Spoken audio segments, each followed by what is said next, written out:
Today's topic is about guns, and even more guns. America, America,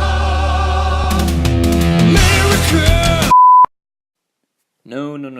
Not that one about the land of the free and home of the brave, but actually its big brother in the north that no one's ever heard of. That's right, Canada. And before we start, yes, Canada does have guns. However, we never hear about them because gun laws are far stricter here than in the US, or in fact, anywhere else in the world.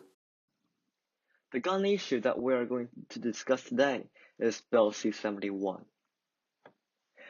Bill C-71 is a draft legislation proposed by the Government of Canada on March 20th, 2018. It aims at more than 2 million men and women who have a federal firearm license. Bill C-71 aims to increase firearm confiscations, increase tracking of license holders, and increase restrictions to get or keep a license and to buy, sell, or transport firearms. The government promoting that it is a legislation that prioritizes public safety and is practical for firearm owners. The bill has been approved as to now. There are many flaws with Bill C-71, and probably one large and ironic issue is that the laws for citizens to buy firearms with each other on the market are far stricter. Getting a gun permit is also far harder, and tracking of firearms have severely increased by requiring to have the gun store register the weapon again, creating far more paperwork, and also having paperwork sent through the RCMP. This only targets law-abiding citizens and limits their freedom of privacy and creates a hassle for them. The irony is that Bill C-75, which was introduced around the same time, puts more lenient sentences on criminals who had used a firearm in their crime, and Bill C-71 only makes it easier to punish normal law-abiding citizens. As the great Mr. Sonamana has once said in class, that there must be some changes in the society that leads to this new bill. However, this issue is neither related to technological advancement nor people's perspectives. As the diagram have shown that crimes involving firearm usages have dramatically increased in the past few years. As people are realizing that guns are a better tool to rob rich people, they decide to use guns instead of knives. There we see that gun crimes have increased and stabbing has decreased. As a result, the government has to do something in response to the fact that bad people are turning smart. So that's how Bill C-71 was introduced. There are many issues with gun crimes, especially recently, as it has risen up, then it went down, and then it rose back up again. The government has therefore decided to try and increase stricter gun laws in order to alleviate the situation. However, this bill does not target the right guns. Most gun crimes are committed with handguns because it is concealable and can fire many shots, compared to a rifle, which most have a bolt mechanism, making it a far less effective tool for any crimes. A good speech by Public Safety Minister Ralph Goodale outlined some major flaws with the bill. There are no medical evaluations when purchasing a firearm, which is a great concern because it puts many people at risk, such as the infamous shooting of Danforth, where a mentally unstable individual acquired a gun and killed 3 people, injuring another 13. Also, the problem are not the citizens themselves, but the gun shop security, because anyone can break into the storage crates of gun shops simply by having a bolt cutter, and crates of gun can be easily stolen.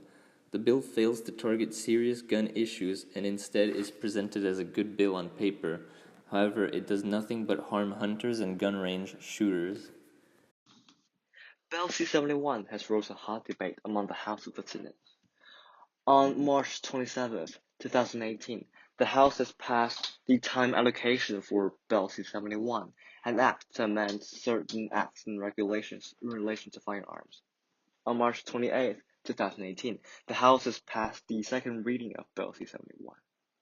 On June 19th, 2018, the House has passed the time allocation for Bill C-71. On June 20th, 2018, the House has failed to pass Bill C-71. And on June 20th, 2018, the House has finally passed the concurrence at report stage of Bill C-71. Bill C-71 is ridiculous. You want to punish law-abiding citizens, but then at the same time make gun crimes more lenient.